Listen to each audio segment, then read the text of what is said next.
Ethan woke on for planks with one impossible talent. Anything stored in his inventory regenerated without limit. Everyone else begged for water, while the ocean erased the weak. Ethan stored one bottle, and the count became unlimited. Food, wood, tools, and weapons followed the same rule. Repeated registration even evolved ordinary resources into stronger versions. Before sunset, his dying raft became a reinforced fortress. The ocean was not his prison. It was his warehouse.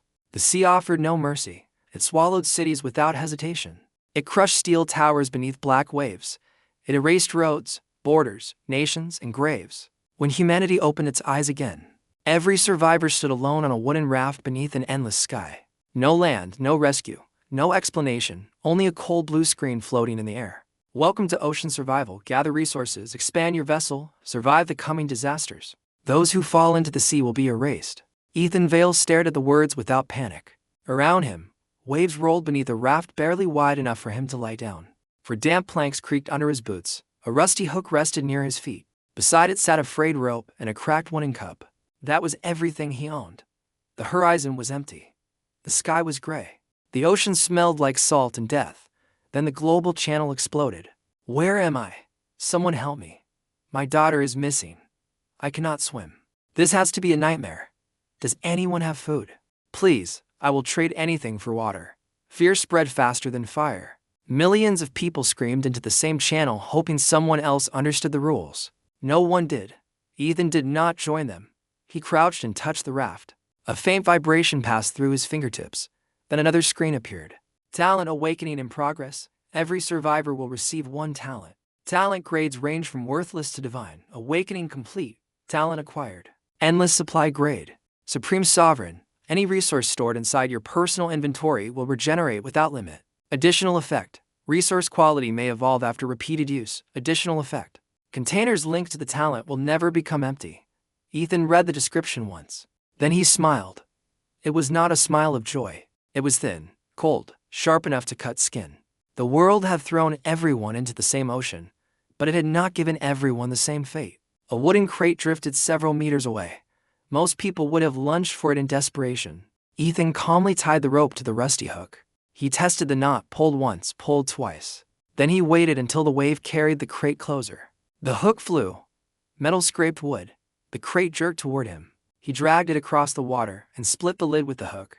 Inside were 2 bottles of clean water, 3 dry biscuits, a bundle of wood, and a simple fishing net. The moment he placed the first bottle into his inventory, the talent activated. Clean water registered. 1 bottle became 2. 2 became 4. 4 became 8. Ethan observed the count rise until the display stopped showing a number, and replaced it with a single phrase, unlimited. He opened the inventory. Rows of water bottles stretched into darkness, enough to save a city, enough to make kings kneel, enough to turn the entire ocean into his marketplace. He stored 1 biscuit. Unlimited biscuits appeared. He stored 1 bundle of wood. Unlimited wood appeared. He stored the fishing net. Another notification flashed. Repeated resource registration detected. Quality evolution available. Basic fishing net evolved into reinforced harvesting net. Ethan lifted the new net from his inventory. The weak rope had become dark woven fiber. The knots were tight. The edge carried small metal weights. It could gather several floating objects at once. His eyes narrowed. This was not merely endless supply. It was endless growth. The global channel continued to collapse into madness. I have not found any water. My raft is breaking. Someone traded me rattonwood. Who has food? I will give my clothes for 1 drink. A man named Victor Crane appeared in the channel. His message was highlighted in gold. I awakened an elite navigation talent. Everyone nearby should obey my commands. I can lead survivors toward resources. People immediately flooded him with praise. Save us. You are our leader. Please guide me. I will give you half of everything I find. Victor replied with arrogant patience. Food and water must be centralized under my control. Weak survivors waste resources. Send me your supplies, and I will distribute them fairly. Ethan almost laughed. Civilization had ended less than an hour ago. A tyrant had already crawled out of the wreckage. Some people were born hungry for power, others were born eager to hand it over. Ethan ignored the channel and cast his reinforced net. A cluster of floating debris drifted nearby. Wood, palm leaves, plastic fragments, a sealed barrel. The net swallowed everything. The moment each resource entered his inventory, it became endless. Palm leaves regenerated. Plastic regenerated. Rope regenerated. Even the empty barrel regenerated. A construction menu appeared. Small raft expansion available. Cost wood and rope. Ethan selected confirm. The raft trembled. New planks formed around him. The narrow platform doubled in size, then doubled again. He expanded until the raft became a broad square floating steadily on the waves. Most survivors were still afraid to stand. Ethan already had room to walk. Another menu opened. Basic shelter available, he confirmed. Wooden post rose from the deck. Walls assembled themselves, a slanted roof locked into place. The shelter was crude, but it blocked the wind. Ethan placed endless water inside. Endless biscuits, endless rope, endless wood. He looked at the small room and felt nothing. Comfort was useful. Attachment was weakness. The shelter was not a home. It was the first stone of an empire. A private message appeared. Sender, Lily Harper. Sir, I saw that you collected several crates. My younger brother is with me, and he is sick. Could you spare a little water? I can trade wood. Ethan examined the message. He refused to answer immediately. The ocean was vast, but every action created a reputation. And generosity attracted gratitude. It also attracted parasites. He opened the trading interface and listed 1 bottle of water. Price, 1 piece of any unknown resource. The listing vanished instantly. A moment later, a small gray stone appeared in his inventory. The talent activated. Unknown mineral registered. Regeneration begins. The stone multiplied without limit. Another message materialized. Mineral analysis unlocked. Salt stone. Can be processed into preserving salt. Can reinforce primitive structures. Can be used in certain purification devices. Ethan sent Lily another bottle. Not as charity, as payment for useful information. Where did you find the stone? Her reply came quickly. It floated inside a broken clay pot. There are more pieces near my raft. Collect them. I will exchange food and water. Thank you. Thank you so much. Ethan closed the message. He had found his first supplier. Not because he lacked resources, because the ocean contained things he had not yet registered. His talent could create infinity from a single seed. That made every stranger useful. Every desperate survivor could search for him. Every starving person could crawl through danger and bring him something new. He would not need to risk his life for common materials. Human greed would harvest the ocean on his behalf. Victor Crane posted again. Anyone trading privately is sabotaging collective survival. All water should be surrendered to the Leadership Alliance. A second name joined him. Serena Blackwood. Her profile carried a silver emblem. I awakened an advanced appraisal talent.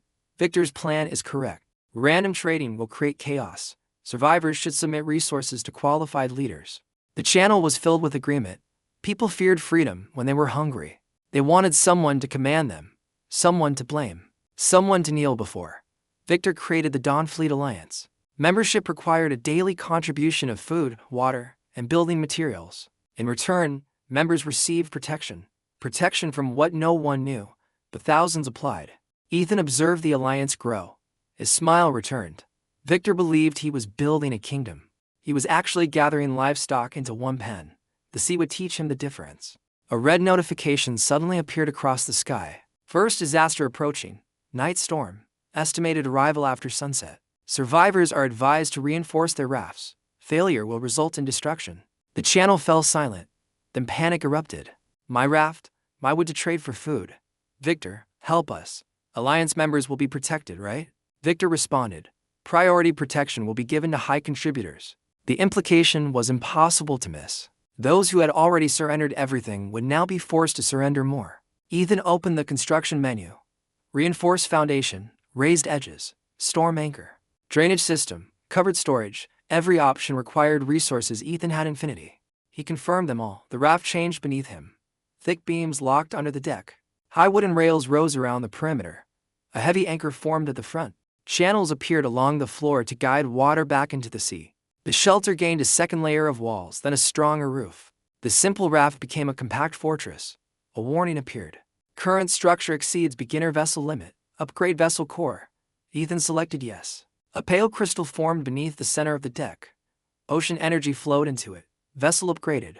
Drift platform. Additional construction capacity unlocked. Storage expansion unlocked. Defensive structures unlocked. Livestock modules locked.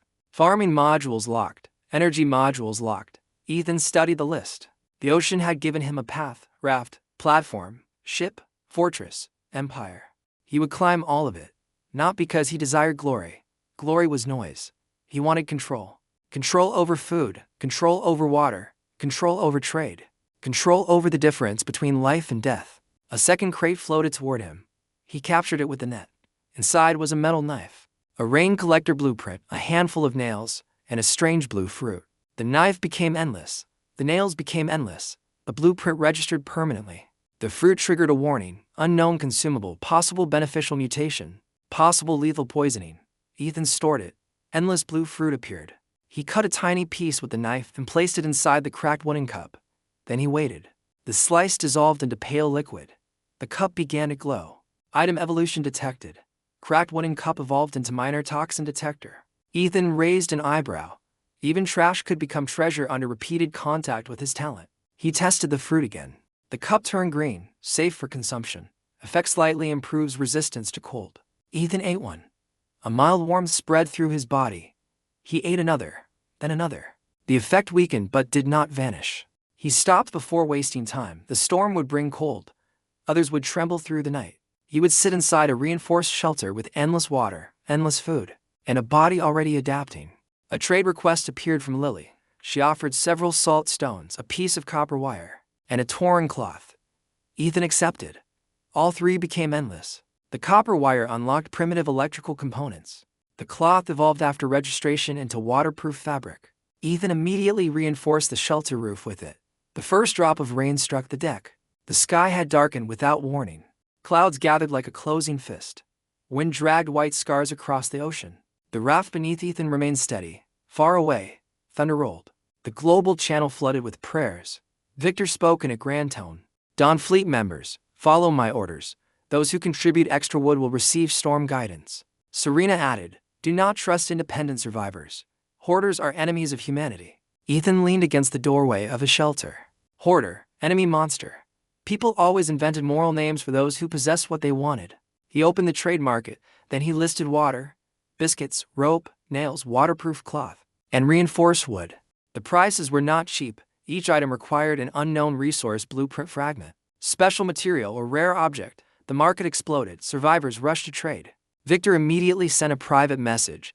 Remove your listings. You are undermining my authority. Ethan read it, then deleted it. Victor sent another. You do not understand who you are provoking. Ethan blocked him. Outside, the storm arrived. Rain slammed into the ocean. Waves rose like moving walls. Thunder tore open the sky. Across the global channel, screams appeared one after another. My raft split. I am falling. The rope broke. Victor, you promised protection. I gave you everything. Names vanished from the channel, one by one, erased. Ethan sat inside his shelter and drank warm water from an evolved metal cup. The walls groaned. The anchor held. The drainage channels carried away the rain. His endless supplies remained dry. On the market, prices climbed with every death. A single bottle of water now bought strange ore. A bundle of reinforced wood bought blueprints. A dry biscuit bought medicine. Desperation stripped away dignity. Fear stripped away loyalty. Victor's alliance began to fracture before the first night had even ended. Members accused him of fraud. Victor threatened them. Serena defended him. Then a massive wave struck. The global channel flickered. Victor disappeared for several minutes. When he returned, his message was no longer confident. My raft has suffered minor damage. Alliance members must send wood immediately. Ethan studied through the storm. His eyes were calm. Victor was begging already. Not openly. Not yet. But the ocean had placed its hand around his throat. Soon it would squeeze. Ethan opened his inventory. Infinite food. Infinite water. Infinite materials. Infinite tools. The first disaster had not weakened him. It had multiplied his wealth. Every survivor who suffered made his resources more valuable. Every disaster widened the distance between him and the rest of humanity. He stood before the reinforced window and watched lightning crawl across the black horizon. The storm reflected in his eyes, cold, silent, merciless. This world believed it had trapped him on an ocean with nothing. It was wrong. The ocean was not his prison. It was his warehouse. The survivors were not his companions. They were customers. The so-called leaders were not his enemies. They were future beggars. Ethan raised the cup to his lips. His smile deepened. Let them struggle. Let them starve. Let them build their pathetic alliances and crown themselves kings over wet planks. He would remain hidden. He would gather every blueprint, register every resource, upgrade every structure. And when the ocean finally revealed its true horrors, He would open the gates of his fortress and decide who deserved to breathe. Not with justice, not with mercy, with price. Morning arrived without sunlight. The storm had passed, but the sky remained the color of bruised iron. Broken planks drifted across the ocean, torn sails, pieces of clothing, a child's wooden toy. The sea carried everything with the same indifference. The global channel had changed overnight. The screaming was gone. So was the arrogance. The survivors who remained spoken short, frightened messages. How many are left? I have no food. My raft is damaged. Please trade me rope. Anything. I will give anything. The system answered before anyone else could. First disaster concluded, survival rate critically reduced. Rewards will be distributed according to performance. Ethan received several notifications. Storm survival reward acquired. Rare vessel blueprint fragment acquired. Ocean coin acquired.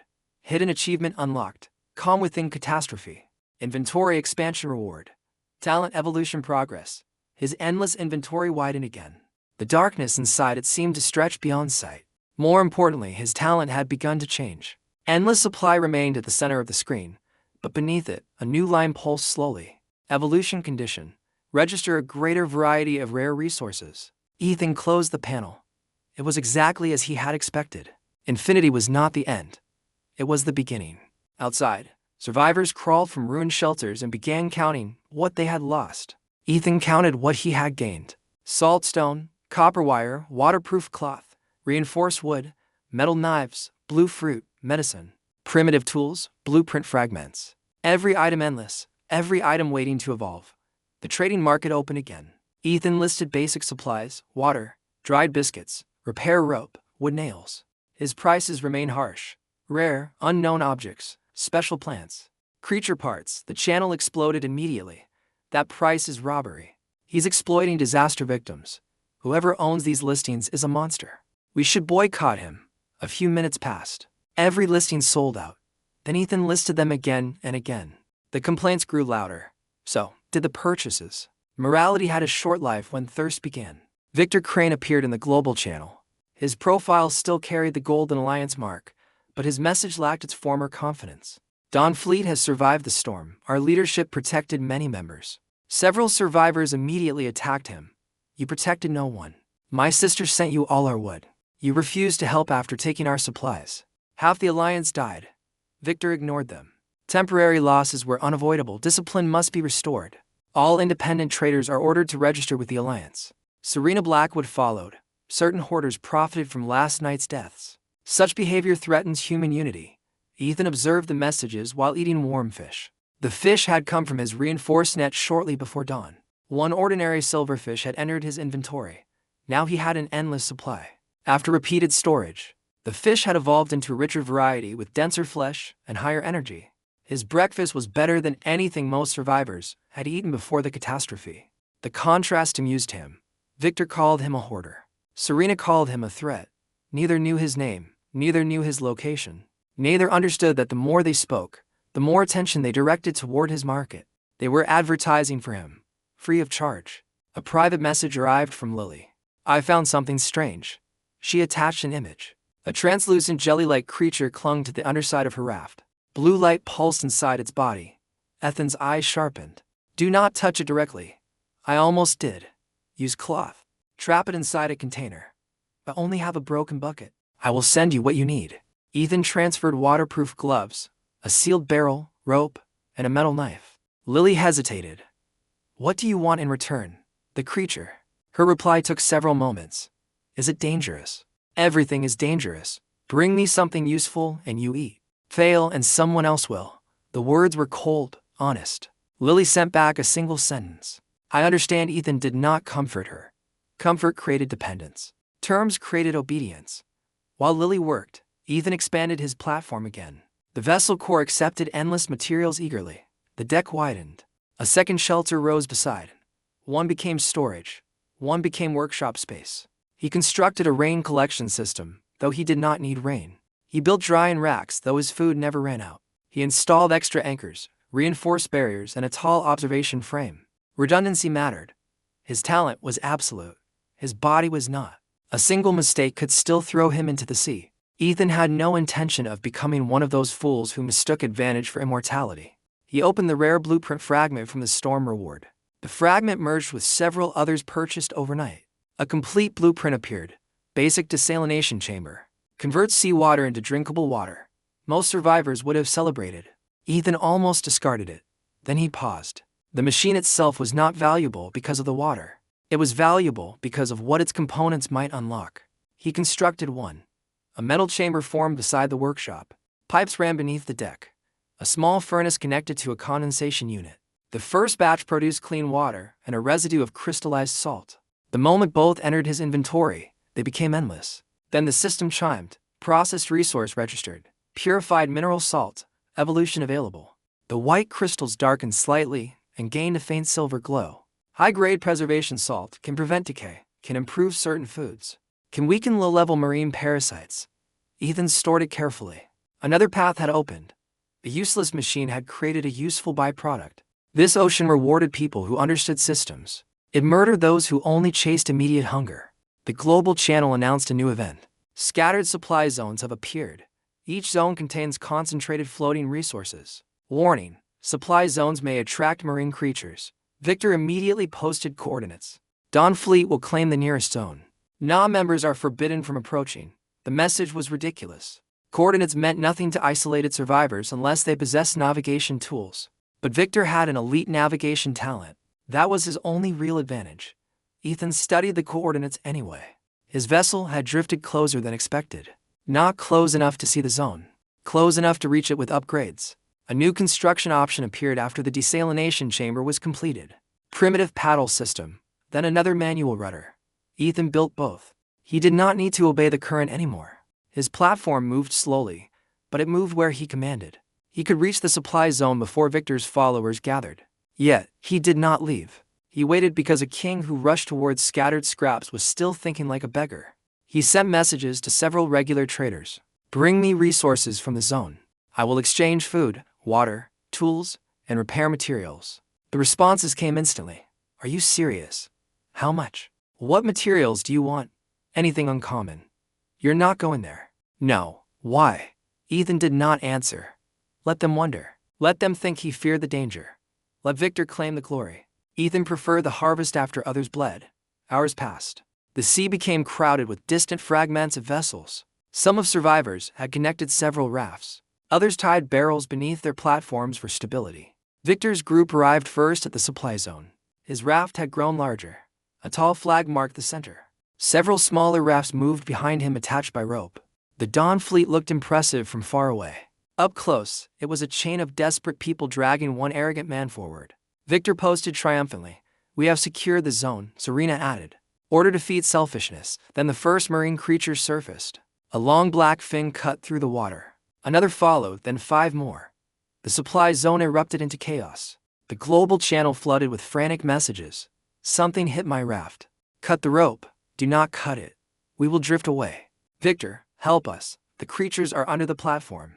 Victor issued commands. Outer rafts form a defensive line. The implication was impossible to miss. The weakest members would become bait. People protested. Victor threatened to remove them from the alliance. A few obeyed. A few tried to flee. The ropes tangled. The formation collapsed.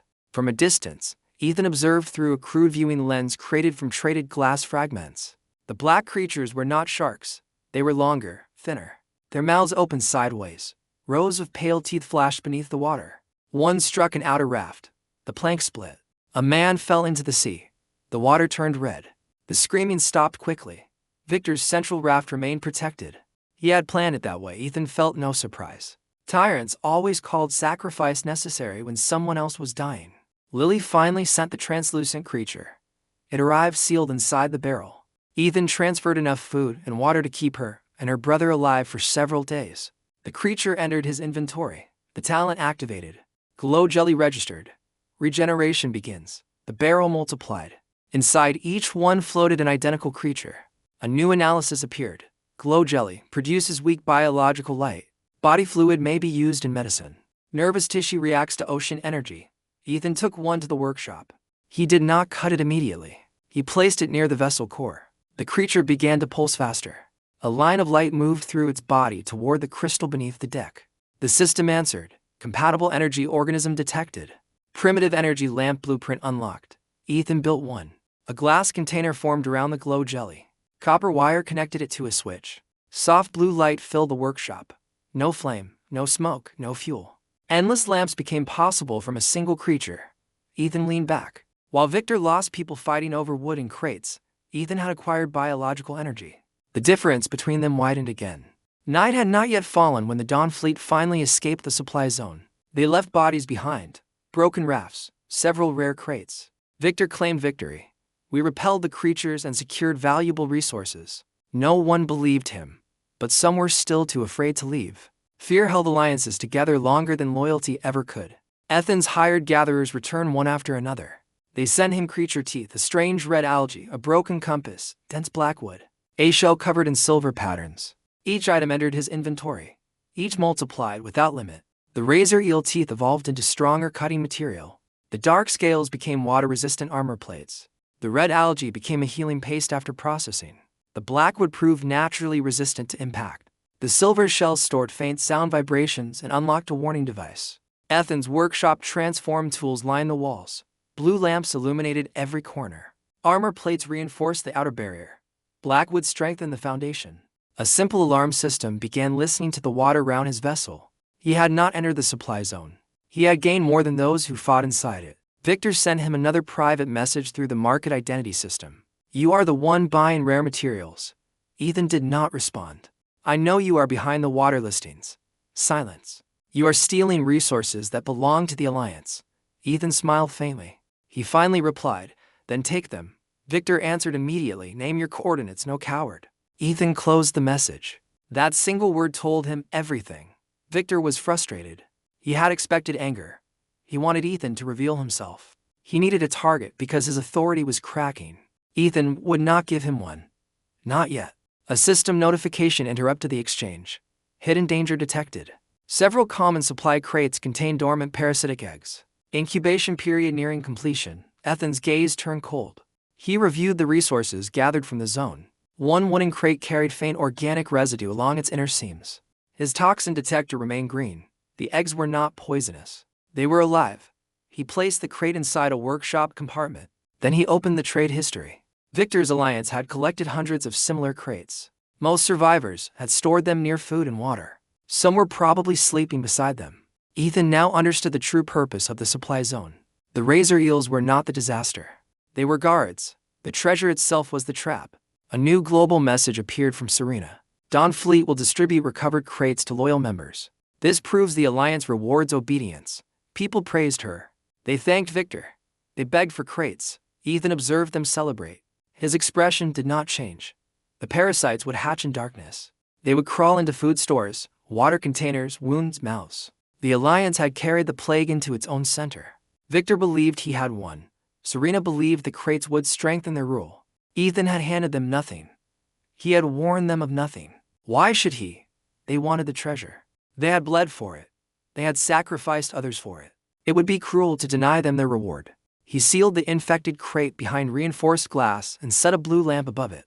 Then he prepared tools, knives, salt, fire, healing paste, containers. He wanted to study whatever emerged.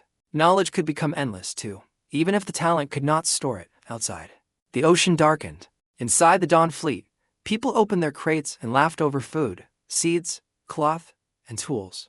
No one noticed the pale threads moving beneath the wood. No one heard the faint scratching.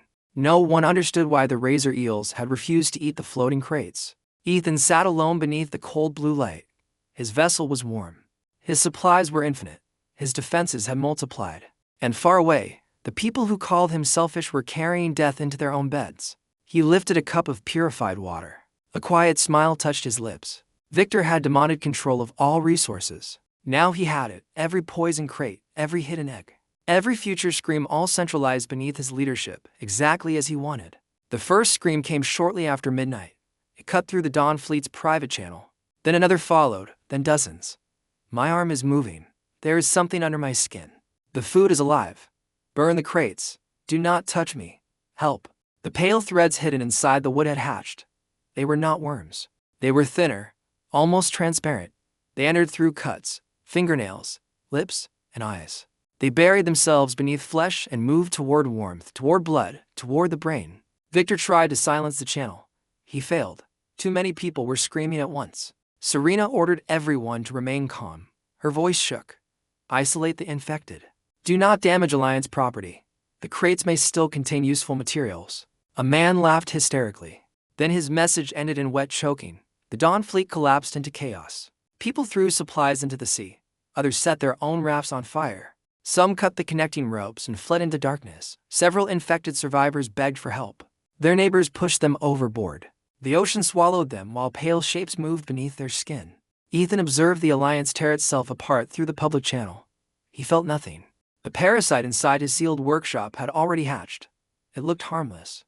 A strand of white glass. But when exposed to raw meat, it moved with terrifying speed. It pierced the flesh, split into smaller strands, then multiplied. Ethan sprinkled high-grade preservation salt across the specimen. The parasite convulsed. Its surface blackened. Within moments, it curled into a dead knot. The system answered. Marine nerve parasite weakness discovered.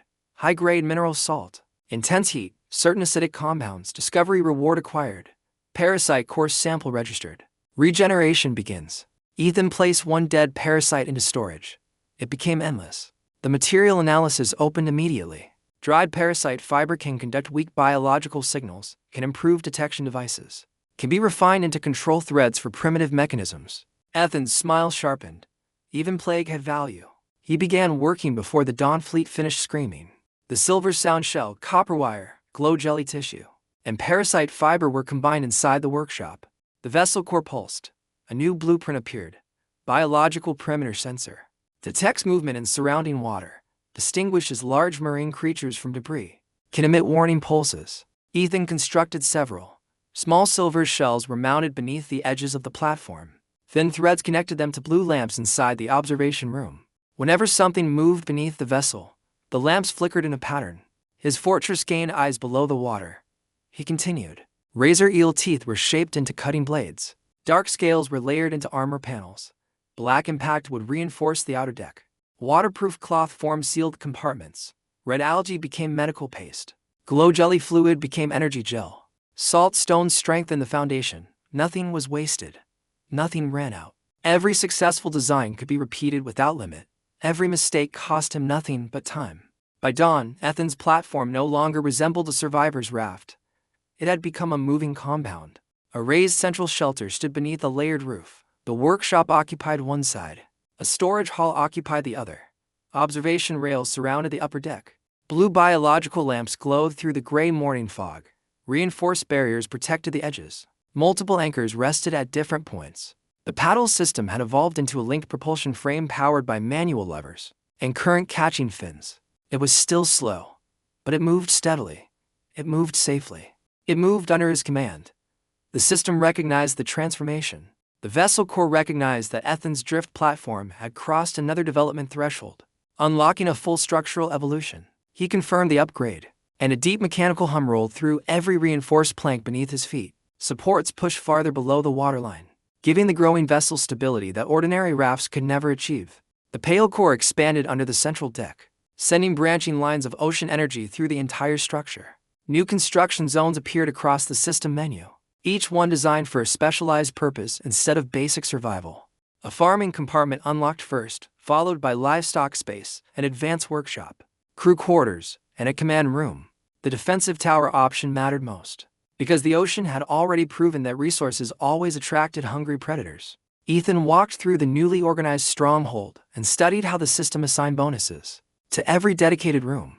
Food placed inside the preservation chamber would remain stable, even when storms or contamination threatened ordinary storage. Materials processed in the advanced workshop would evolve more efficiently, reducing the time between discovery and usable power. Plants grown inside the farming compartment could absorb ocean energy and develop qualities unavailable to normal crops. Defensive structures gained stronger foundations, meaning every future wall and tower could survive heavier impacts from below.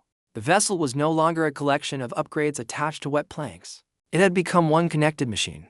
That machine existed for a single purpose: to keep growing faster than the disasters trying to destroy it. Ethan entered the farming compartment, carrying seeds collected through dozens of trades. Since the first storm, most were ordinary wheat, potatoes, medicinal herbs, and one strange black seed recovered from an infected supply crate.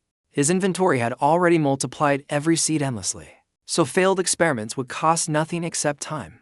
He planted small test plots instead of filling the entire room. Because unknown growth patterns still required careful observation, the vessel core released a faint current through the prepared soil, and green shoots broke through within hours. A new system notice confirmed that repeated harvest could evolve crops. Through prolonged exposure to ocean energy, food quantity had stopped mattering the moment endless supply awakened, but crop quality could still strengthen his body. That distinction changed farming from a survival measure into another long-term path toward permanent physical growth. Ethan planted blue fruit beside ordinary crops, then established a shallow bed where red algae could spread safely. Salt-resistant herbs lined the edges, creating a controlled environment where every useful species could be tested separately. Within one compartment, the stronghold now produced medicine, nutrition, warmth, and materials for future biological research. The livestock room remained empty, but Ethan knew the market would eventually deliver creatures worth studying. A private trader soon offered an injured seabird that could no longer fly, and seemed useless to everyone else. Ethan accepted immediately, because a living organism could provide feathers, blood samples, eggs, behavior, and breeding potential. The talent registered the bird, then rejected direct duplication of complex living creatures as an impossible function. That limitation did not disappoint him. Absolute power without boundaries would have been suspicious in a world this cruel. Feathers still registered as materials, and future eggs could become renewable resources once the bird recovered enough to produce them. Ethan treated the damaged wing with red algae paste, then fed the bird evolved fish and purified water. The seabird watched him with dark suspicion, but by evening it could stand without collapsing against the cage. He required no affection from the animal, only survival long enough to reveal everything useful about its species. Other traders soon delivered shellfish clusters to small crabs and ocean insects living beneath a piece of driftwood. Each creature entered a monitored enclosure where Ethan could study shells, oil, venom, fiber, meat, and breeding cycles. He refused to name anything, because sentiment could blur judgment when every compartment needed to justify its space. The stronghold was becoming an ecosystem, but every living part still served a practical function within his expansion. Then Lily contacted him with worse news, reporting that her younger brother's fever had continued rising. Ethan reviewed her history before answering, because she had remained useful, honest, and consistent through every previous trade. He sent evolved medicine, clean cloth, high-grade salt, and strict instructions for preventing parasite contamination. The water had to be boiled even when it looked clean, and untreated wood from the supply zone had to burn. Lily thanked him, but Ethan redirected her toward recovery and continued gathering instead of emotional dependence. Her brother's survival mattered because Lily worked harder when she had someone specific to protect beside her. After following the treatment, she reported 3 nearby survivors asking permission to join her small raft group. One could repair tools, another claimed fishing experience, and the third possessed a weak healing talent. Ethan cared less about their stated abilities than how they behaved before receiving food or protection.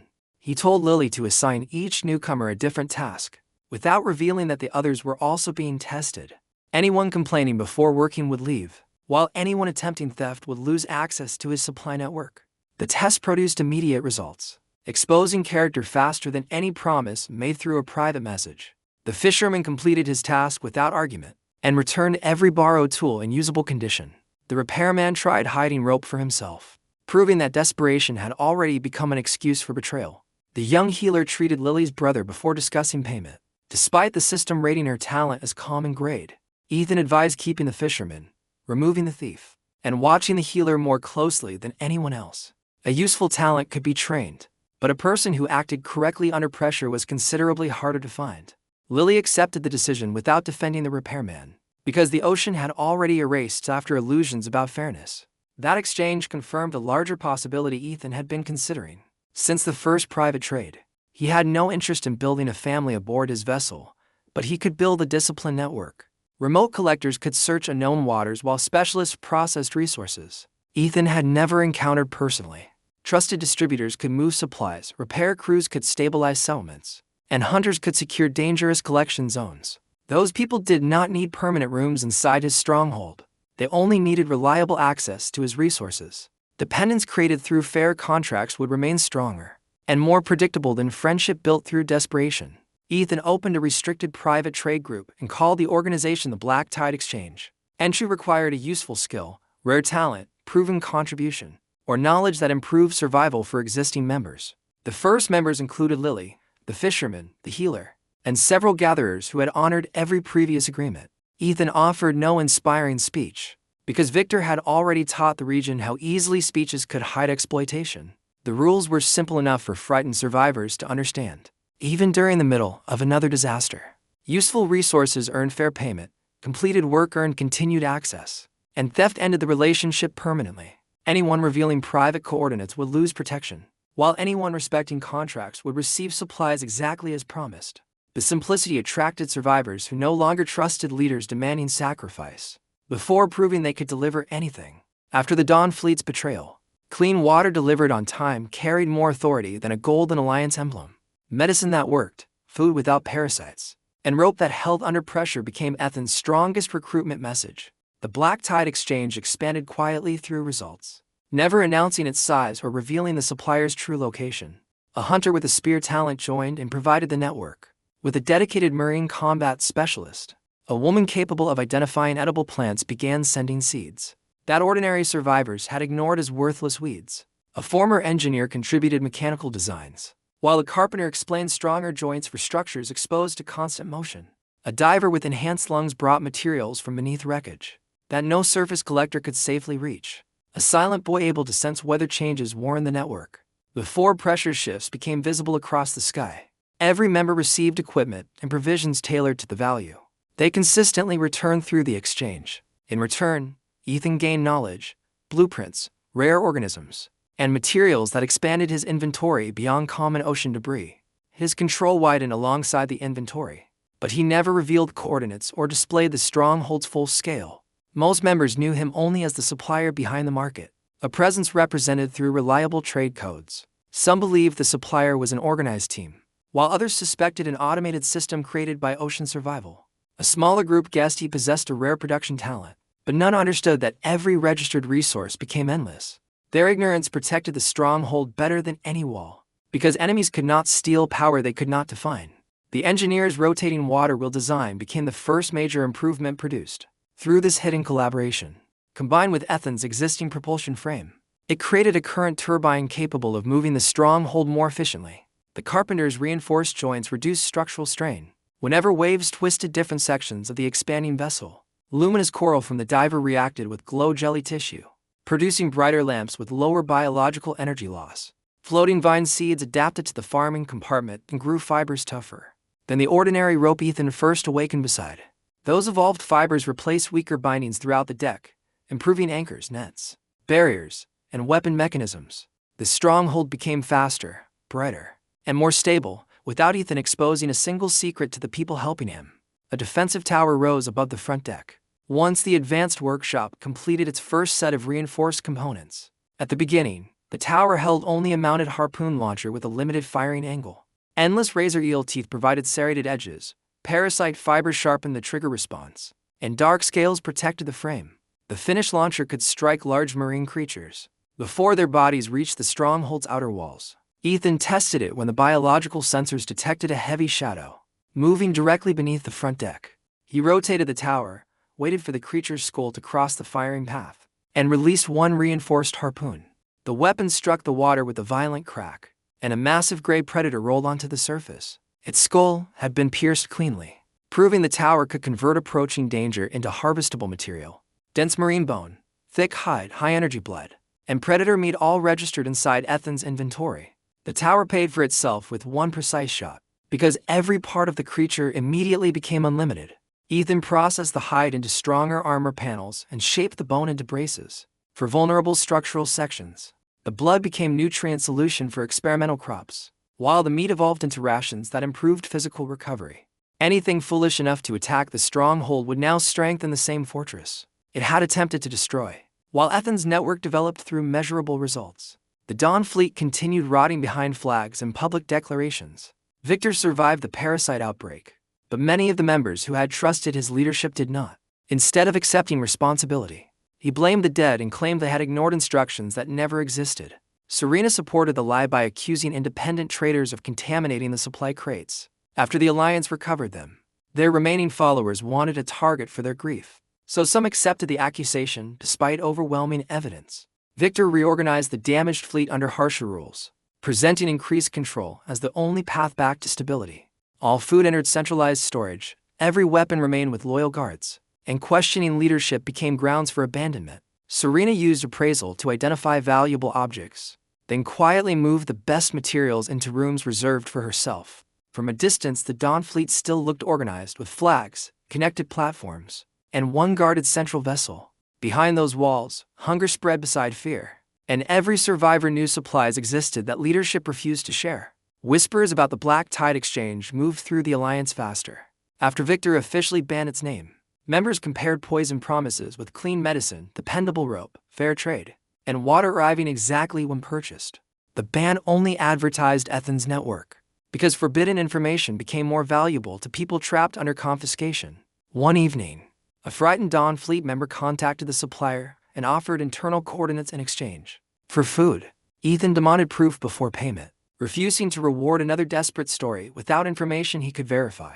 The informant sent images of Victor's central vessel, Serena's storage room, and a chart marking planned supply routes. One photograph revealed a locked compartment packed with rare resources, taken from ordinary Alliance members. Another showed a black metal cube covered in oceanic symbols, beneath the cloth inside Serena's private storage. The object might have been a vessel core upgrade, but its shape and sealed surface suggested something far stranger. Victor clearly did not understand what the Alliance possessed, while Serena appeared to recognize only its rarity. Ethan wanted the cube, yet attacking the fleet would expose his position and spend force without guaranteed profit. Waiting offered better odds, because dangerous objects usually revealed their value when impatient owners interfered with them. He paid the informant and ordered continued observation, especially if the cube changed before the next system event. When the survivor asked what the object represented, Ethan described it as the reason to remain alive and useful. Days passed while the informant watched Serena guard the cube more closely than food or medicine. During that time, Ethan's enclosed farms produced their first complete harvest under sustained ocean energy. Cultivation.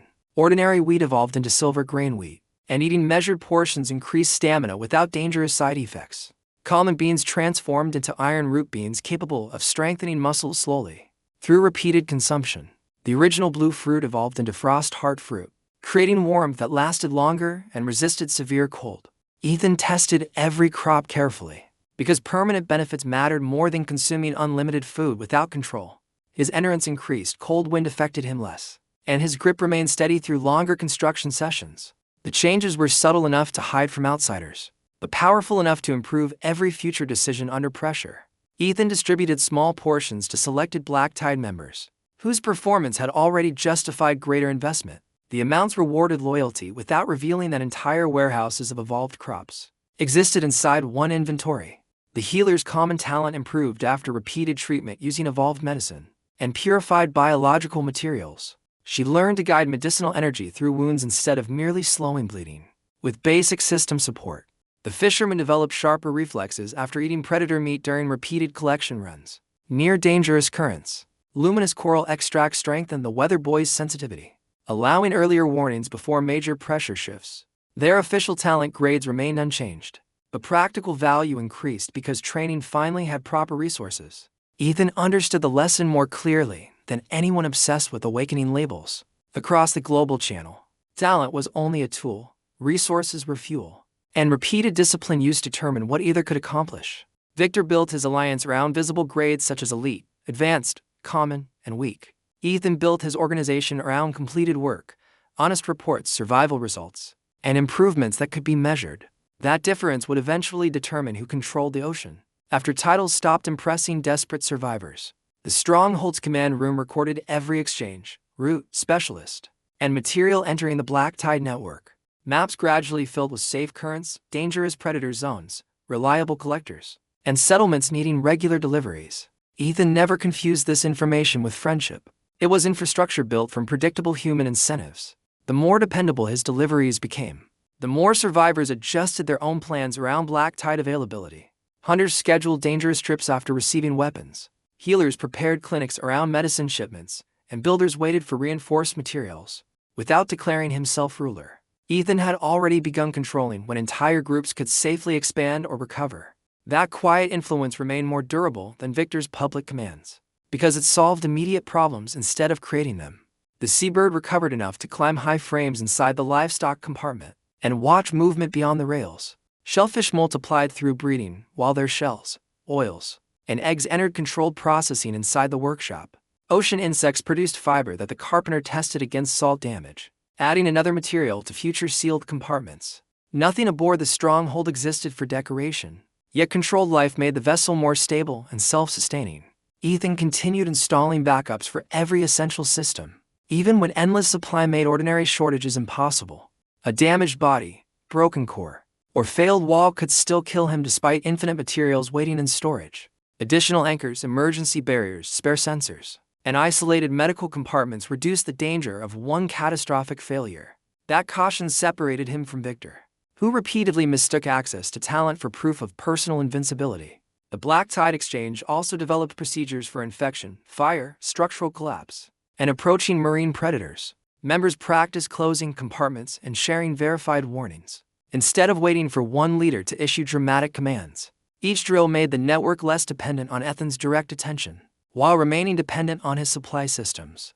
The engineer proposed stronger propulsion channels, and the diver mapped currents capable of carrying large vessels northward. The carpenter calculated how much additional deck weight the evolved foundation could support.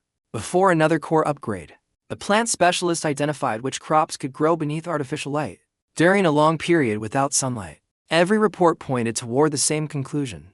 Another large disaster would test preparation more severely than the first storm. Ethan increased production of heat packs, sealed lamps, salt weapons, medicine, and reinforced structural braces. Black Tide members received supplies according to contribution records instead of panic, favoritism, or public status. No one received everything requested, but everyone knew exactly what work could earn additional protection. That clarity prevented resentment from becoming chaos. When rumors of changing weather began spreading across the channels, far away, Victor responded to those rumors by demanding higher contributions and promising access to an undefined central shelter. Serena continued protecting the Black Cube, convinced its rarity would become the Alliance's next source of authority. Neither leader realized that the cube had begun reacting faintly. Whenever the ocean darkened around their vessel, the informant documented thin red lines appearing across its surface, and sent every image directly to Ethan. Ethan studied the changes alongside parasite samples, Absol materials, and vessel core readings inside the advanced workshop. The pattern resembled neither a blueprint nor a harmless energy device. Making patience even more important, he ordered the informant not to touch the cube and to remain near an escape route whenever possible. The warning arrived too late to change Serena's behavior, because greed had already transformed caution into possession. The cube remained locked inside the Dawn fleet, while Ethan prepared for a threat its owners could not identify. Black Tide patrols quietly tested warning bells, biological sensors, and emergency routes across every contracted settlement. The healer organized medical supplies by infection type, ensuring no clinic repeated the parasite disaster's earliest mistakes. Hunters reinforced spear points with razor material and practiced striking creatures, without exposing themselves beyond protective rails. Engineers checked turbine housings, carpenters tightened structural joints, and collectors moved rare samples into sealed containers. The weather boy finally reported a pressure pattern, unlike any storm the region had previously survived. Air movement weakened, temperatures fell slightly, and ordinary seabirds began searching desperately for places to land. Ethan compared those signs with system history and ordered all Black Tide members to accelerate cold weather preparation. Frost Heart fruit became the foundation of portable heat packs, distributed through the exchange's most reliable routes. Glow jelly tissue and luminous coral produced sealed lamps capable of operating without flame, smoke, or common fuel. High-grade salt entered defensive containers because parasites in several marine organisms had already shown clear vulnerability to it. Reinforced cloth sealed weak walls, while evolved vine fiber secured platforms against collisions inside low visibility. Every settlement received instructions explaining exactly where supplies belonged and which systems required protection first. Ethan avoided dramatic warnings, because frightened people followed clear procedures better than vague promises of safety. The Black Tide Exchange moved with controlled urgency, while the global channel remained distracted by arguments over leadership. Victor publicly described his alliance as the only organized force capable of protecting survivors through another catastrophe. Serena claimed her appraisal talent had identified sufficient stores, hiding how much remained locked for leaders and guards. Their followers contributed more food, oil, clothing, and wood because access to shelter supposedly depended on obedience. The same pattern from the first storm repeated. Except survivors now recognized the danger even when fear kept them trapped. Some secretly purchased black tide lamps and medicine while continuing to wear Dawnfleet emblems. During public discussions, others prepared escape ropes beneath their platforms, in case Victor attempted another forced defensive formation. The informant remained close to Serena's storage room, and reported that the black cube now pulsed at regular intervals. Each pulse caused nearby lamps to dim. Yet Serena interpreted the reaction as proof of valuable energy. Ethan interpreted it as a warning that something inside the shell was responding to environmental change. He strengthened the stronghold's isolation rooms and prepared heated weapons in case darkness produced another biological threat. The defensive tower received additional firing channels, allowing multiple harpoons to cover different sides without rotating one frame. Night armor plates reinforced exposed sections, and sound shell alarms connected directly to the command room. The farming compartment sealed behind layered doors so a breach elsewhere could not destroy evolved crops. Livestock enclosures gained independent heat and water lines, preventing one failed system from killing every controlled organism. The workshop produced extra perimeter sensors designed to distinguish debris, ordinary fish, and large coordinated predators. No upgrade guaranteed survival, but every completed layer removed another way the ocean could surprise him. Lily arrived through a protected route with her recovered brother, the healer, and several proven members of her group. Ethan did not invite them into the command room, yet he allowed temporary shelter while their raft received reinforcement. Her brother's recovery demonstrated how effective evolved medicine became. When instructions were followed without shortcuts, the healer studied black tide medical procedures and began organizing other low-grade talents into practical support teams. The fishermen shared predator movement patterns gathered from repeated trips near the supply zone. Their contributions justified protection more effectively than declarations of loyalty ever could. Ethan assigned each person work immediately, because safety aboard the stronghold remained a contract rather than charity. No one complained, and that response confirmed why they had survived long enough to reach his vessel. The recovered seabird reacted violently before the system warning appeared, beating its wings against the upper enclosure. Sensors beneath the deck also recorded groups of marine creatures moving away from deep northern currents. The ocean's surface became unnaturally dark, even though clouds had not yet covered the remaining daylight. Temperature readings continued dropping, and the weather boy confirmed that the pressure change was still accelerating. Ethan ordered final distribution through every black tide route, prioritizing isolated settlements with weak heating systems. Heat packs, sealed lamps, preserved food, medicine, salt, and reinforced tools left the stronghold in organized shipments. The network did not receive those supplies freely. Previous work had already paid for the protection arriving now. That distinction mattered because earned support created responsibility, while random charity attracted demands without discipline. Inside the Dawnfleet, Victor announced that only high contributors would enter the central heated shelter. Families who had already surrendered most possessions rushed to offer their last fuel, food, and protective clothing. Serena praised every contribution and diverted rare items toward her private storage. Before ordinary members saw them, the black cube pulsed faster each time the surrounding light weakened, but she refused every request to move it. The informant sent Ethan one final image showing a thin red crack across the cube's surface. Something inside had begun pushing outward, and the sealed shell no longer looked capable of containing it. Ethan studied the photograph once, then ordered the informant to abandon the storage area before complete darkness arrived. The survivor hesitated because leaving would expose his cooperation, but remaining near the cube offered almost no chance of survival. Ethan reminded him that information had value only while the person carrying it remained alive enough to deliver more. The informant finally moved toward an outer raft prepared with hidden supplies, purchased through black tide channels. Across the region, survivors looked toward a horizon turning darker with every passing minute. Victor believed frightened members would gather around him and strengthen the authority he had nearly lost. Serena believed the cracked cube would reveal a treasure capable of restoring the Dawnfleet's reputation. Neither understood that starvation, hidden stores, and another lie had already loaded the Alliance with internal pressure. Ethan stood inside the command room, while blue biological lamps illuminated maps covering the central table. Frost heartfruit filled sealed heating chambers, fuel gel waited beside backup lines, and harpoon towers faced open water.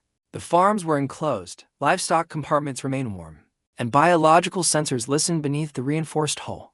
Black tide settlements confirmed readiness one after another through coded trade channels.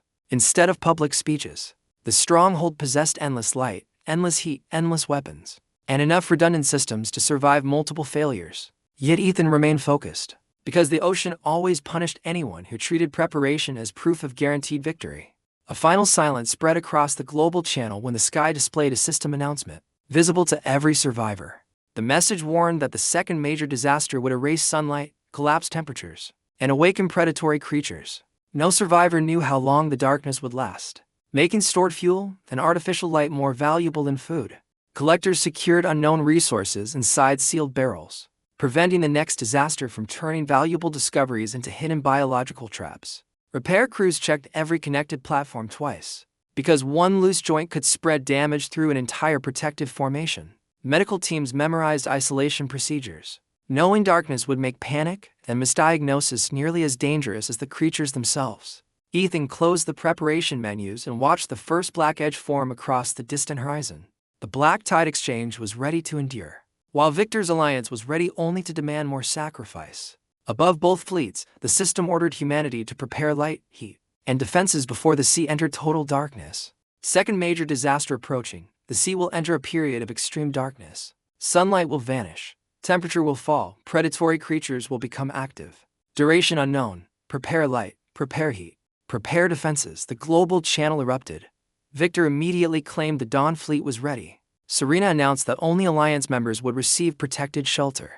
They demanded higher contributions. People panicked and obeyed. Ethan stood inside his command room. Blue lamps glowed across the stronghold. Frost Heart fruit-filled storage. Fuel gel waited in sealed containers. Reinforced walls surrounded the vessel. The harpoon tower aimed toward the black horizon. Biological sensors listened beneath the water. His farms were enclosed. His livestock compartment was warm. His supplies were endless. The Black Tide Exchange had already received heat packs, lamps, food, medicine, and defensive tools. Not for free. Every member had earned them. Ethan studied across the ocean. Darkness was coming. Real darkness. The kind that exposed every weakness. Victor believed his followers would gather around him. He did not understand that frightened animals bit the hand that held the last piece of food. Serena believed her stolen black cube was treasure. She did not know it had begun pulsing in response to the coming disaster. The informant sent Ethan a final image. A thin red crack had appeared across the cube's surface. Something inside was waking. Ethan's eyes became cold. The Dawn fleet still dreamed of power. They still believed the worst had passed. They still laughed at independent survivors and called the Black Tide Exchange a den of cowards. Let them laugh. Ethan's stronghold moved silently through the gray sea. Behind its walls waited endless light, endless heat, endless weapons. And above the command table, a map slowly filled with the locations of every useful survivor. Every rare resource, every enemy vessel, and every hidden current. He had entered the ocean alone. Now thousands survived through his hands. They did not know his face. They did not know his name. That made no difference. An empire did not begin with a crown.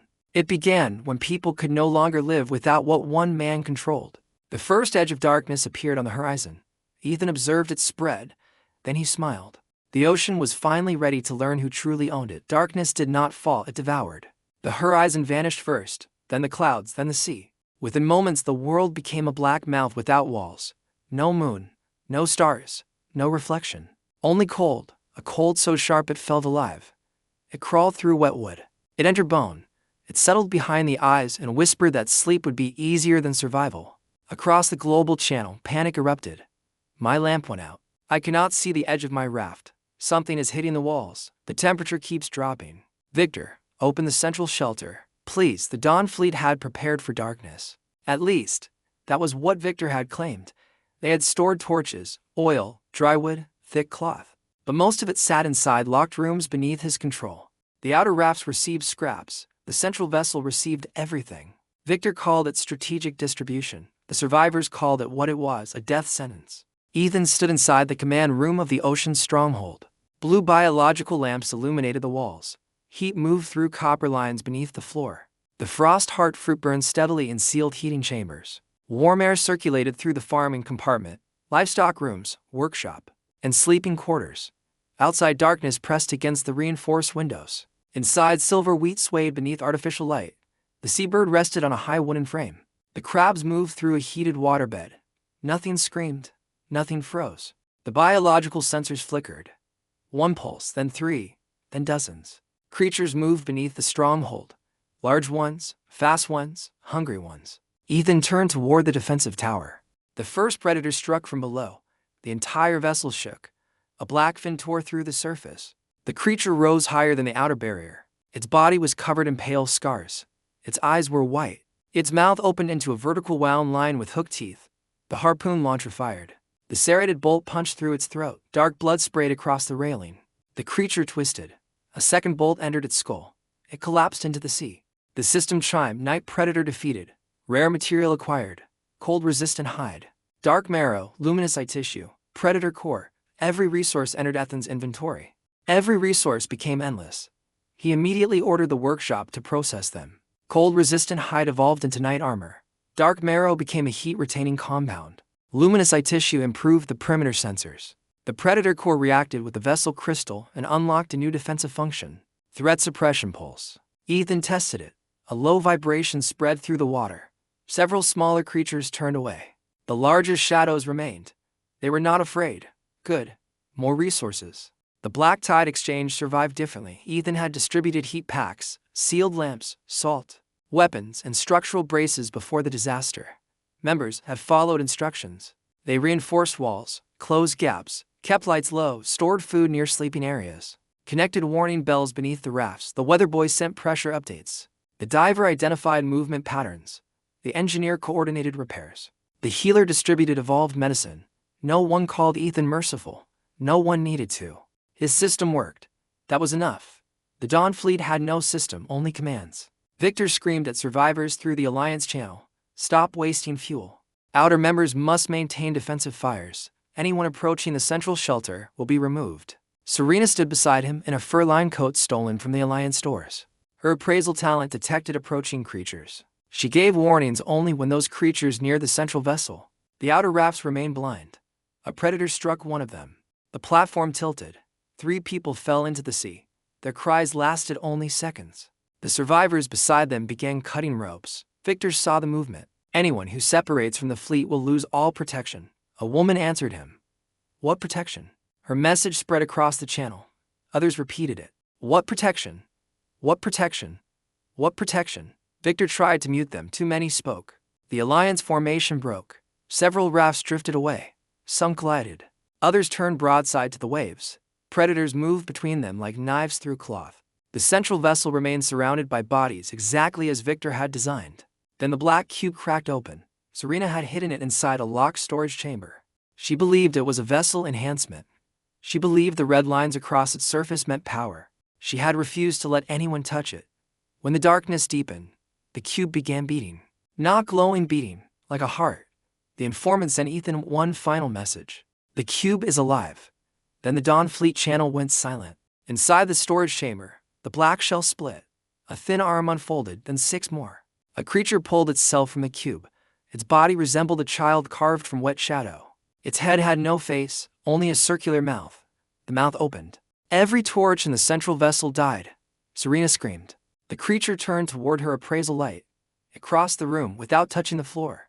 Victor heard her cry and ordered guards to investigate. The first guard entered. His weapon struck nothing. The creature wrapped around his head. His body collapsed. The darkness beneath its skin grew thicker. It had eaten the light from his eyes. Then it moved again. The black cube had never been treasure. A sealed larval nest from the deep ocean. The supply zone had carried parasites. The cube carried a monarch. Serena's talent had identified its value. She had mistaken danger for rarity. The distinction killed people every day. The central vessel erupted into chaos. Doors broke. Guards fled. Survivors pushed toward the outer deck. The shadow creature moved through walls. It consumed flames. Lamp oil froze in sealed containers. Every place it passed became colder. Victor abandoned the command room. He took food, water, a weapon. He tried to enter the emergency boat. Serena caught him. You cannot leave me. Victor kicked and broke that thing here. You told me to keep every rare item. You said it belonged to the Alliance. It belonged to you when it became dangerous. Their followers heard everything. The final layer of loyalty shattered. The survivors attacked the storage rooms. They broke locks, dragged out sacks of food, found medicine that Victor had claimed was gone, found fuel that Serena had said never existed, found weapons reserved for guards, found thick clothing while children froze outside. The Dawn Fleet did not fall to the darkness. It fell to evidence. A starving man struck Victor across the mouth. A mother tore Serena's coat from her shoulders. Guards abandoned their post. People bit, kicked, stabbed. The alliance became a cage full of animals. The shadow monarch fed on the terror it grew. Its limbs lengthened. Its mouth widened. The darkness around the fleet thickened until even flames outside could no longer survive. Victor crawled through the crowd. Blood ran from his nose. His Golden Alliance emblem had been torn away. He opened the global channel. Ethan saw the message. Answer me. Silence.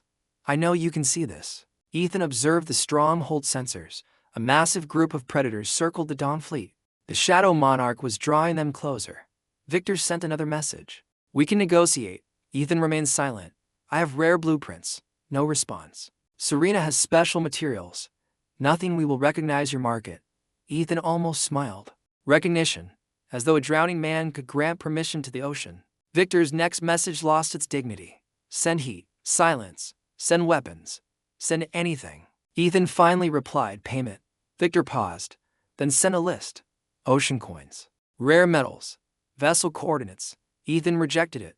The black cube. It opened. Then bring me what came out. Victor stared at the message. You are insane. Ethan closed the conversation. The terms were clear. Victor wanted salvation. Ethan wanted value.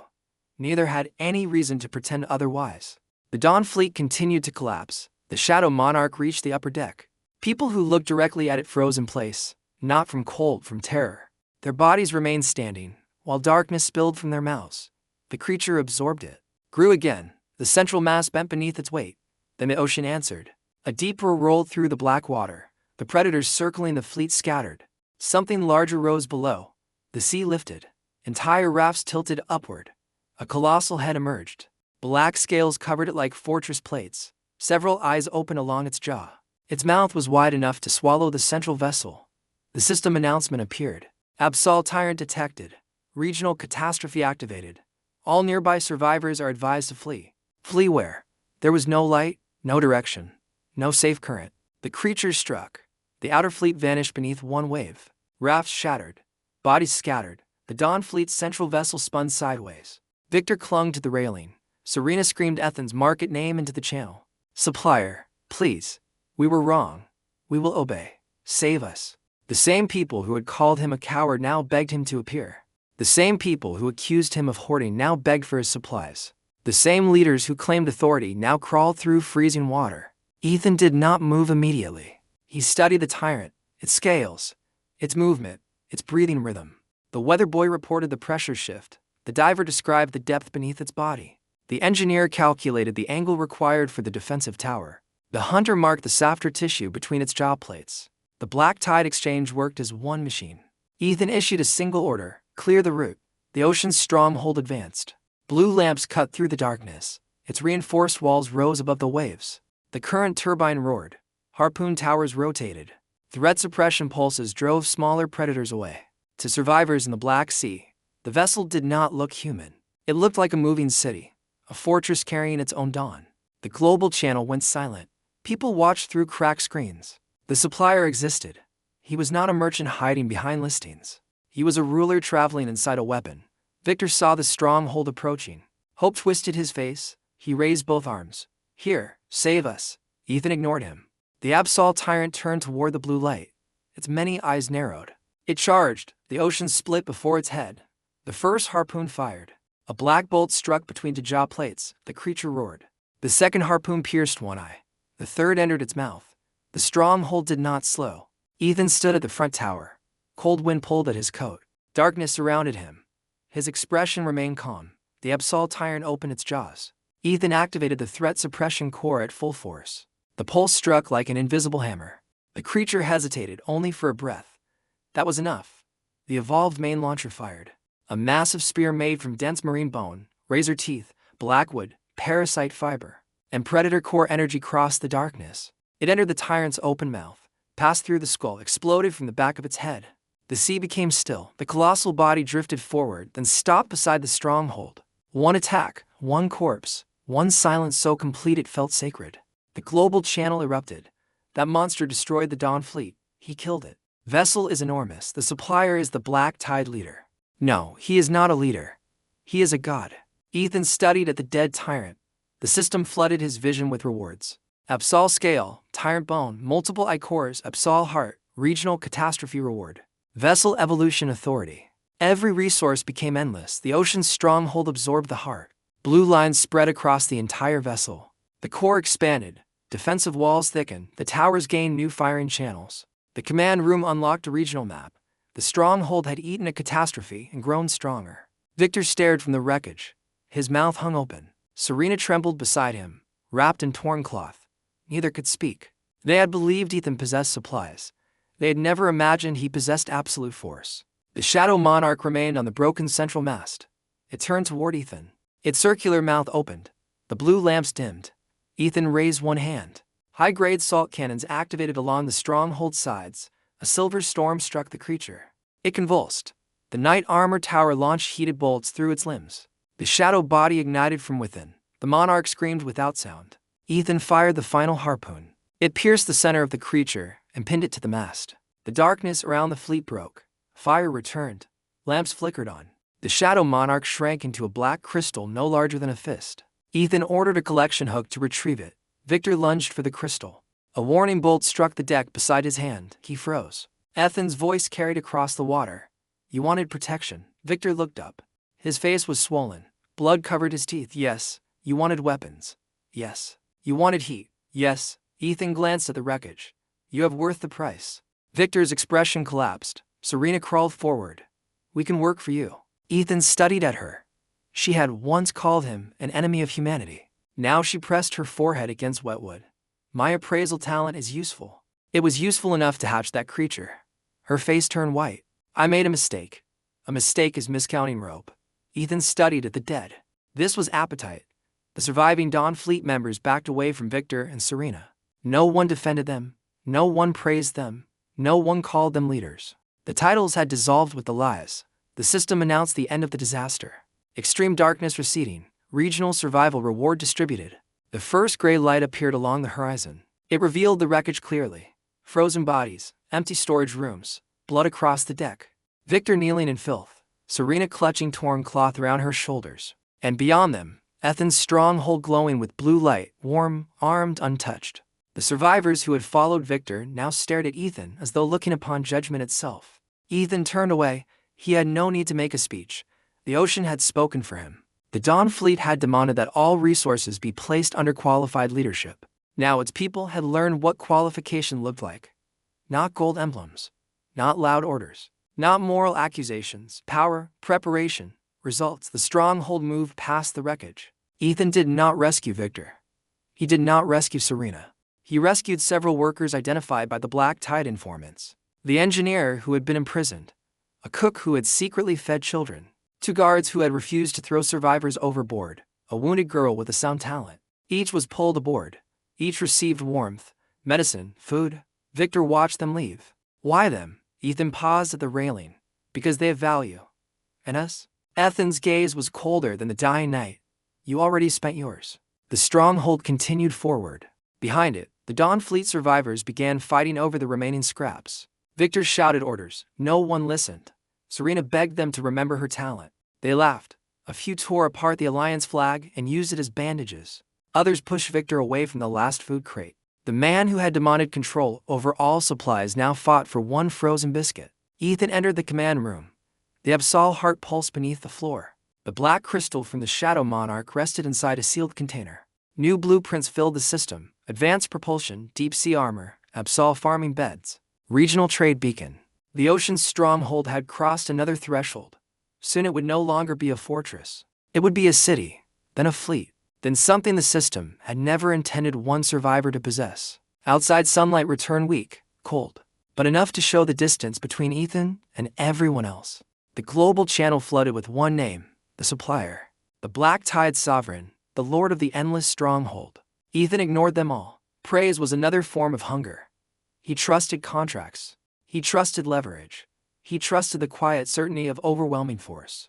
Behind him, Victor and Serena remained on their broken raft. Ahead, the endless ocean opened. More disasters waited. More creatures, more treasures, more fools eager to call themselves kings. Ethan placed one hand on the command table. The regional map expanded beneath his fingers. Routes appeared, resource zones, survivor clusters, hidden currents, deep trenches. At the center of it all, his vessel glowed like a blade. He had hidden long enough. The ocean already knew his strength. Now it would learn his rule. The ocean changed after the Absol tyrant died. Not in appearance, the waves still rolled. The wind still carried salt. The horizon still looked endless, but fear had shifted direction. Before survivors feared the sea, now many feared Ethan more. His stronghold crossed the water like a moving kingdom. Blue light shone from armored towers. Absol scales covered the lower walls. Deep sea bone reinforced the foundation. The central core pulsed with power stolen from a regional catastrophe. Smaller vessels followed at a respectful distance: scouts, collectors, hunters, engineers, members of the Black Tide Exchange. They did not sail beside Ethan as equals. They sailed beneath his protection because they had earned that protection through usefulness. The system recognized the growing structure. Regional influence threshold reached. Trade network stabilized. Defensive fleet established. Population support unlocked. Available vessel evolution. Sovereign ocean citadel. Ethan confirmed without hesitation. The stronghold trembled. The deck expanded. New platforms unfolded from the sides. Walls rose higher. The command room gained a second level. The farming compartment widened into enclosed terraces. The livestock area became a controlled habitat. The workshop divided into specialized halls: weapons, medicine, energy, construction, biological research. A massive ring formed around the vessel core. The Absol heart settled inside it. Blue-black light moved through every beam. The stronghold became a citadel. Not a raft, not a ship, a city built to survive where cities had no right to exist. The global channel celebrated. The supplier created another miracle. The Black Tide Citadel is real. He saved the region. He is humanity's only hope. Ethan closed the channel. Hope was dangerous. People who worship today would complain tomorrow when the price rose. He allowed no worship inside the Black Tide Exchange. Only rules, only contribution, only consequence. Those who worked received food, heat, medicine, and protection. Those who lied lost access. Those who stole were cast out. Those who betrayed were remembered. Ethan remembered everything, especially Victor, especially Serena. The remains of the Dawn Fleet drifted for several days. Its survivors scattered. Some joined other groups, some vanished, some died from cold and wounds. Victor and Serena remained together because everyone else refused them, not from loyalty, from mutual dependence. Victor possessed navigation, Serena possessed appraisal. Their talents were still valuable. Their names were poison. They traveled on a damaged raft held together by stolen rope and broken boards. The people they once commanded refused to trade with them. The Black Tide market blocked them. Independent survivors recognized their profiles and rejected every request. Victor became a beggar in a world where he had once demanded tribute. Serena became a woman who could identify treasure but could not afford water. They hated each other. They needed each other. That made the punishment sweeter than separation. Ethan did not chase them. A wolf did not hunt flies, but he watched. The informant network reported their movements. Victor tried to form another alliance under a false name. A survivor recognized his voice. The group beat him and threw him overboard. Serena dragged him back because she needed his navigation talent. He repaid her by stealing half their food. She discovered the theft through appraisal. She stabbed him in the shoulder. He struck her face. They screamed until a predator approached. Then they clung to each other in silence. Days became weeks. The citadel grew. Silver wheat filled the terraces. Iron root beans strengthened workers. Frost heart fruit provided warmth. Medicinal vines climbed the inner walls. Marine creatures were bred in protected pools. Seabirds nested on observation towers. Energy coral lit the lower decks. Absol material strengthened the barriers. The Black Tide Fleet established trade routes between survivor clusters. No one needed to know Ethan's full supply was endless. They only needed to know his deliveries never failed. Water arrived. Food arrived. Medicine arrived. Weapons arrived. Every disaster increased demand. Every demand strengthened his influence. Soon the system recognized territory around the citadel. Black Tide region established. Regional administrator authority unlocked. Emergency warnings may be issued. Trade taxes may be collected. Hostile vessels may be marked. Protected survivor routes may be designated. Ethan accepted the authority, not because the system granted it, because the system had finally acknowledged what already existed. The ocean belonged to whoever could control survival. That was him. A new disaster warning appeared. Blood tide approaching. Marine creatures will become aggressive. Seawater contamination expected. Ordinary purification systems may fail. The global channel panicked. This time the Black Tide Exchange did not. Ethan had already studied Absol blood. He had already evolved purification salts. He had already built layered filtration chambers. He distributed sealed water reserves and anti-parasite medicine to contracted settlements. He reinforced the fleet. He marked safe routes. He ordered weak vessels into protected formations. The preparation began before fear could spread. Victor and Serena received no warning beyond the public announcement. They saw the black tide fleets moving. They begged to join the protected route. Every captain rejected them. Victor sent Ethan a message. Enough. Ethan read it. We have suffered. No answer. We made mistakes. We can still serve you. Ethan finally replied. You already did. Victor stared at the words. What does that mean? You taught the region what false leadership cost. The connection closed. The blood tide arrived at sunset, turning the ocean red with glowing organisms instead of ordinary blood. Those microscopic creatures entered open wounds, clogged filters, poisoned fish, and drove nearby predators into violent madness. Black tide settlements sealed their water systems immediately, because every crew had received the same preparation procedure. Fleet barriers locked into place, assault weapons lined the decks, and medical teams waited beside evolved medicine. At the center of the protected region, Ethan's citadel moved like an armored heart through contaminated water. Mutated creatures attacked the outer formations first, but harpoon towers eliminated them before they reached weaker vessels. Whenever a platform cracked, prepared repair crews arrived with reinforced materials drawn from Ethan's endless reserves. When contamination reached a storage tank, the entire supply could be replaced without hesitation or dangerous rationing. 2 ordinary survivors. That response looked impossible because clean water had become more valuable than weapons. To Ethan, replacing thousands of liters cost nothing once the original resource existed inside his inventory. Victor and Serena possessed no sealed reserve, because every earlier advantage had been spent protecting their own authority. Their damaged purifier failed within the first wave of contamination, and the remaining water slowly turned cloudy. Serena's appraisal confirmed the danger, but thirst made that knowledge increasingly useless with every passing hour. Victor drank first, choosing immediate relief over the warning displayed directly in front of him. An hour later he vomited blood across the deck while fever began attacking his weakened body. Serena resisted longer, watching him collapse while her own lips cracked and her hands started shaking. Eventually she drank from the same poison container, because perfect appraisal could not create water from nothing.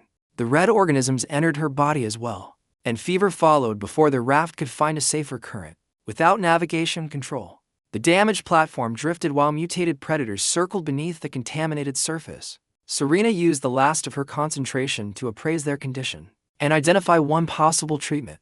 High-grade purification salt and advanced medicine could remove the organisms before the infection reached a fatal stage. That cure existed in enormous quantities aboard Ethan's citadel, and both former leaders understood the same brutal fact. Every survivor watching the global channel also knew who controlled the only reliable supply capable of saving them. Victor and Serena sent public pleas, admitting they had been wrong and offering their talents in exchange for rescue. No one answered at first, allowing silence to expose how completely their authority had disappeared. Then survivors began riposting Victor's own orders from the first days of ocean survival. They repeated his claim that weak people wasted resources, and only high contributors deserved priority protection. Others quoted his warning that anyone leaving the Dawn Fleet would lose all access to safety. The channel filled with laughter from people remembering confiscated medicine, frozen children, poison crates, and locked shelters. Victor insisted that navigation remain valuable, but another survivor answered that better maps now existed. Serena reminded everyone that her appraisal grade was advanced, hoping rarity could erase what she had done. The healer from the Black Tide Exchange told Serena to appraise her own chances of survival. That response spread across the channel, replacing fear of the former leaders with open contempt. Serena lowered the screen while Victor turned on her, blaming the Black Cube and every disaster that followed. She accused him of ordering the cube hidden, centralizing supplies, and sacrificing outer rafts to protect himself. Their argument became another public spectacle as the blood tide rose, and predators closed around the drifting platform. A mutated eel slammed into the raft, splitting one side and knocking the remaining food into red water. Victor grabbed the final medicine bottle before Serena could reach it, proving that nothing about him had changed. She attacked him immediately, and the 2 former leaders fought over one small container while infection weakened them. The bottle shattered between their hands, spilling the final medicine across broken planks and into the sea. Neither received a single useful drop, and the ocean carried away the cure they had refused to share with others. The fight left both exhausted while another wave pushed the raft farther from every protected route. By morning, the blood tide weakened across most of the region without breaking Ethan's defensive formations. Black tide settlements reported minimal losses because sealed reserves and coordinated procedures had prevented widespread contamination. The system recognized regional disaster domination and increased Athens' sovereign authority over the surrounding waters. Additional rewards strengthened the Citadel core and unlocked a route leading toward deeper sections of the ocean. The global channel praised the supplier again, but Ethan ignored the celebration just as he had ignored earlier worship. Lily entered the command room wearing knight armor instead of the torn clothing from her first private message. Her younger brother had recovered and now worked safely inside the Citadel's farming terraces. The common grade healer stood beside Lily as chief medical officer, proving how far practical training had carried her. Lily placed a report on the command table confirming that Victor and Serena were drifting toward a black tide patrol route. Their condition was critical, the raft was failing, and neither possessed enough strength to threaten the approaching vessel. Their talents remained technically useful, forcing Lily to ask whether the patrol should bring them aboard. Ethan rejected the idea because usefulness included judgment, reliability, and the ability to honor agreements under pressure. Victor and Serena had already proven that every advantage placed in their hands became a weapon against weaker people. He ordered the patrol to continue its route without changing speed, supplies, or formation. Lily accepted the decision because she understood that the Citadel could not reward betrayal whenever consequences became uncomfortable. The patrol vessel passed close enough for Victor to recognize the black tide emblem. Through the morning haze, he forced himself upright and screamed for help while Serena crawled toward the broken edge beside him. No sailor answered, and the patrol maintained course exactly as Ethan had instructed. Victor jumped into the contaminated sea and attempted to swim after the vessel.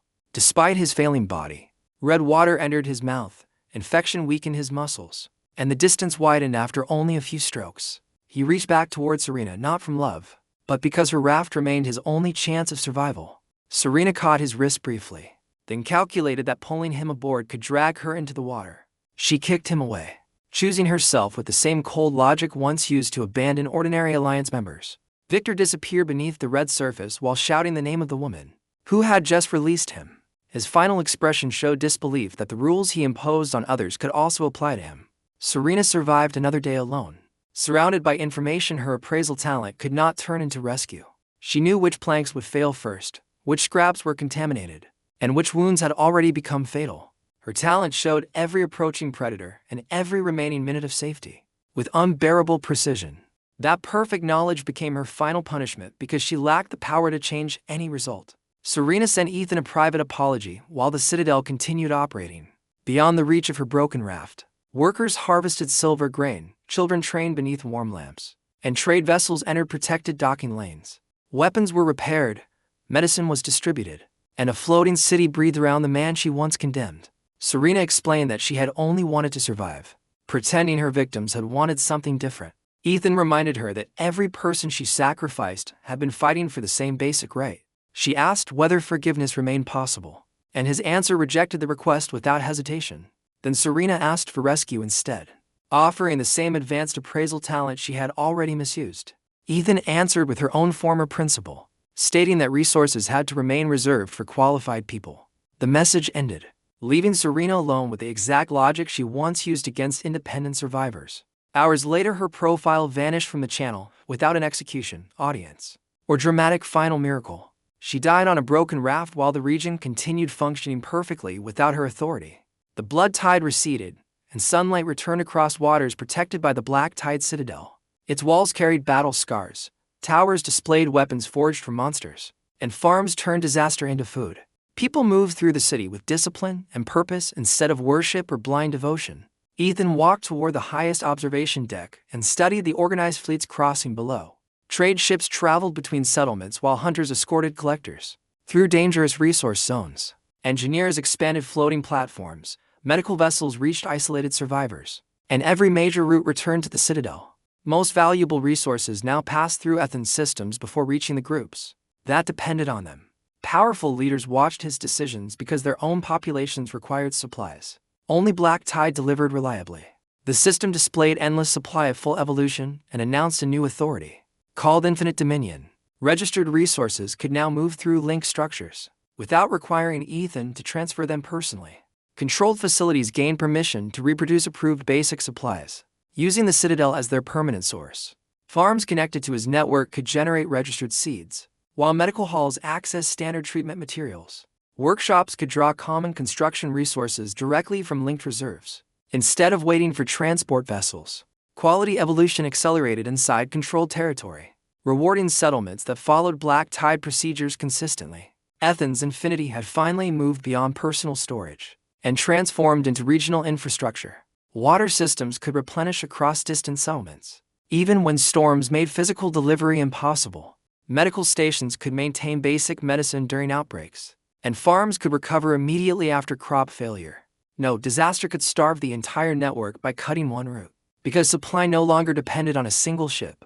The system had turned Athens' original talent into an empire that reproduced survival itself. He reviewed the new functions without celebrating, searching immediately for restrictions, risks, and possible points of failure. Link structures required loyalty to his territory, meaning rebellious settlements could lose access as quickly as they gained it.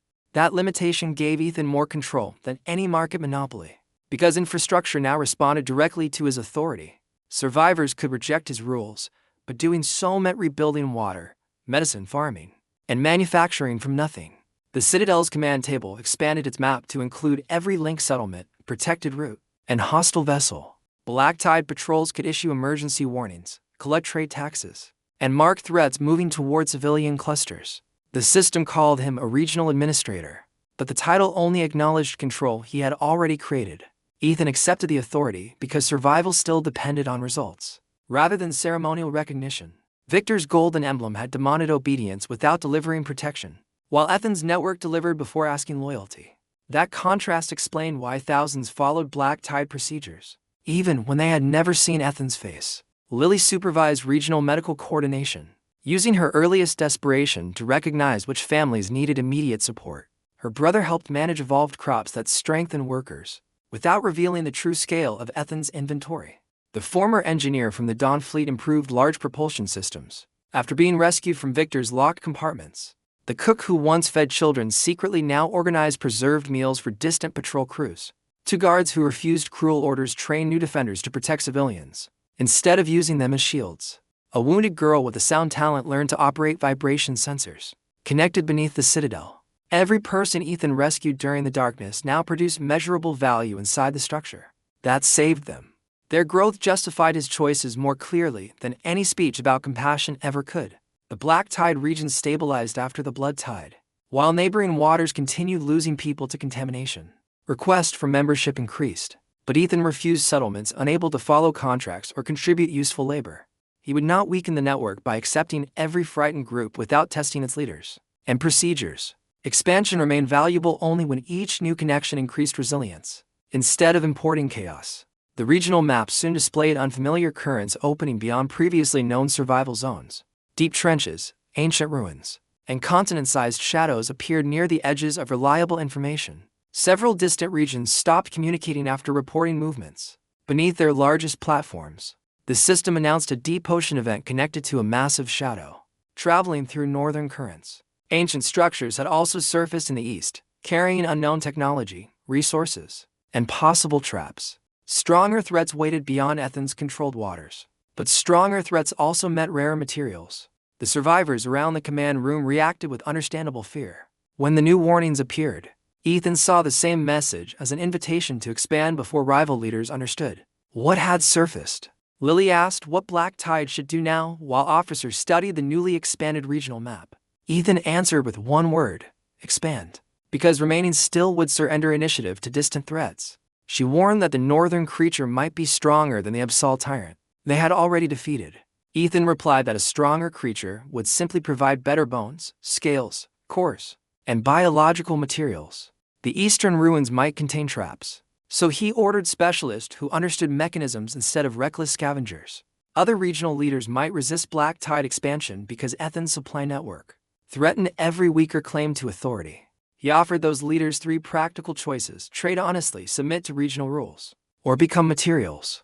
The fleet horn sounded across the citadel as propulsion systems redirected the floating city toward northern waters. Blue light spread across the ocean, visible from settlements that had once survived with candles and broken planks. Praise remained another form of hunger, so Ethan trusted contracts, leverage, and overwhelming preparation instead. Behind him stood farms, towers, workshops, fleets, and thousands of lives connected through endless supply. Ahead waited monsters and rulers who still believed possessing resources automatically made them powerful. They misunderstood the real advantage because materials alone could not create discipline, strategy, or dependable infrastructure. Power came from deciding who received supplies, which contributions earned protection, and what betrayal permanently cost. Ethan rested one hand on the citadel railing while the northern shadow moved beneath distant waves. The world had placed him on for wet planks with one rusty hook and expected ordinary desperation. Other survivors begged, boasted, stole, and crowned themselves leaders before enduring a single complete disaster. Then hunger and darkness stripped away their lives, forcing those rulers to beg the hidden supplier for survival. Ethan had offered no empty promise of unity, only contracts, consequences, and resources delivered exactly as agreed.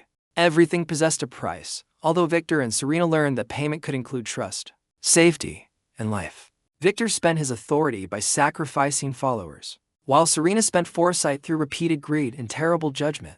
The Dawn Fleet paid with blood because its leaders treated human beings as disposable shields around centralized supplies. Ethan paid almost nothing in material cost because infinity belonged to him, but control still demanded relentless preparation. The command room displayed the reported northern shadow as a massive moving disturbance beneath unfamiliar currents.